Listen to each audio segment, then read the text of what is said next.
Right. So, look, I know in the last few weeks I've kind of broken the norm and broken the previous trend, and kind of recorded my thoughts on the All Blacks, sort of like at least 12 hours after the game. But yeah, I mean, I thought I've already got my thoughts up, and I might as well do it because I wouldn't have time to record after this. But yeah, look, a vastly improved performance by the All Blacks against Argentina at Eden Park, which was kind of what I expected, really. And yeah, it just sums up like, hey, the defeat in Wellington.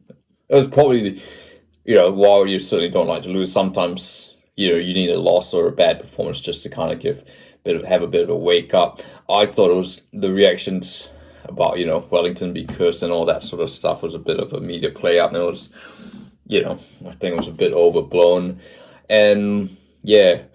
So yeah, no, it's certainly a great performance. Interesting how no one talked about the empty seats at Eden Park. And they've also had two, like Wellington, they've had two tests this year. But anyway, let's move aside from that. Look, it was a superb performance. Certainly, the forwards laid the platform for this dominant win.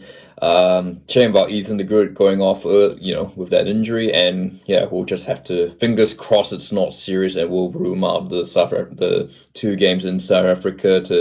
That's the week after.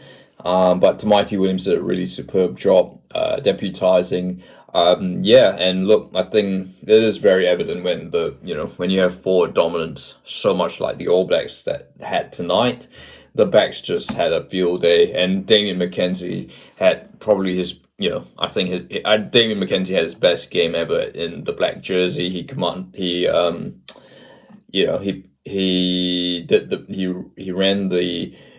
he ran the game really, really well. I mean, complimented, he's got Bolton Barrett there, who's, probably one of the great, I don't know, playmakers in rugby history. But yeah, just having D-Mac and Bolton Barrett there, just with all that space, the All Blacks just look so much more threatening with the ball in hand. Certainly a vast difference compared last week in Wellington, where they tried to it just looked like they were just trying too hard to fashion something when there wasn't really a chance there. Yeah, and look, yeah, I think having Caleb Clark there, he's more of a straight runner, and certainly prefers to stick out to his wing. Did certainly enable the All Blacks, to create that width out there. And yeah, I think the game was pretty much over at halftime. Look, second half I think was pretty. Second half was pretty boring, to be fair. I mean, with a score, and it's kind of what I expected, especially once Will Jordan scored really early on for a second try. And yeah, it's certainly great to have Will Jordan, but it just shows you what a world class player he is, and how much the All Blacks need him. So a great return for him. But yeah, look, after that try, the second half just kind of meandered. Argentina did get a consolation try, but really, he could have probably just headed home after about an hour. Aside from more, a little bit of concern at the end with Asafo Moore being yellow carded. Of course, they go up to review with a hit. It was for a head-to-head tackle, and with these things nowadays, that could easily be red. But thankfully, the television match officials didn't, said it was just a yellow. Yeah, look, it was always going to be. I mean, I saw the head-to-head contact. I always, look, you may have, older rugby fans may have will have their opinions for that. But, in this day of age, it's a clear yellow, and the referee did the right thing there. And I mean, by and large, the referees and the officials were pretty good on the night. So, although when you have one team so dominant, it's pretty easy to ref. So it's really hard to, there weren't any situations where, one call would make a whole difference. I think but by and large, it was pretty much officiated really, really well. But yeah, look, I mean, certainly Argentina were just not at the show. I think that penalty against a deep out scrum, with Moore in the bin, and the All Blacks just absolutely annihilated the Argentina scrum. It's just, that's just summed up their night. And a lot of their passing was just, I mean, look, it was always going to be hard for Argentina to back up after that huge result in Wellington. I mean, Argentina, the Pumas have always been a side that's driven on emotion, and I guess, I think until they have the ability to sort of channel that emotion and become more consistent, it's quite hard to see them winning back to back, having two back to back performances where they're really, really good. I mean, you look at the series against France this year.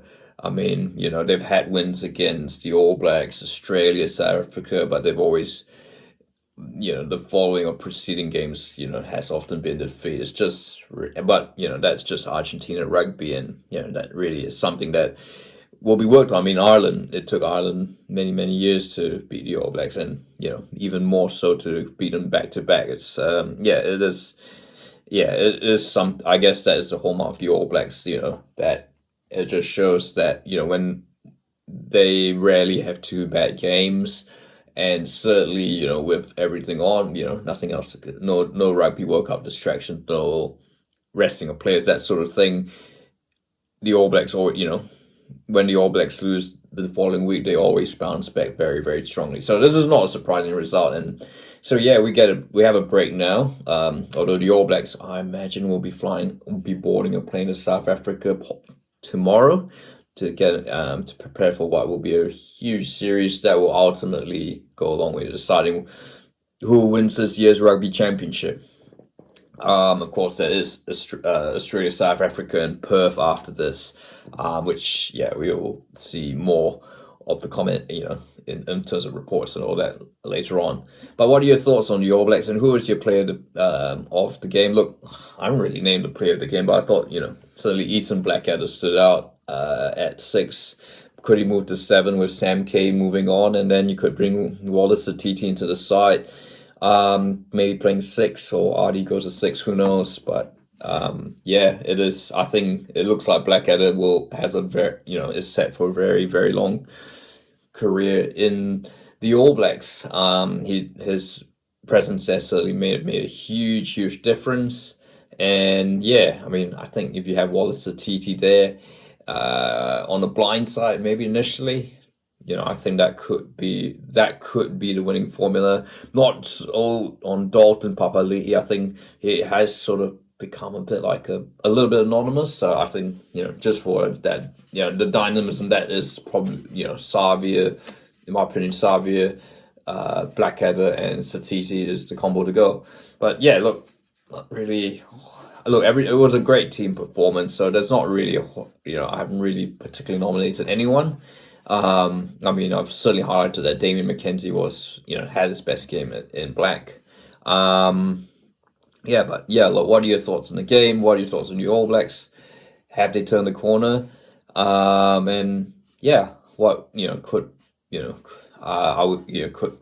we going to do in South Africa? I'd like to hear your thoughts, and if you like this video, feel free to like, and don't forget to subscribe.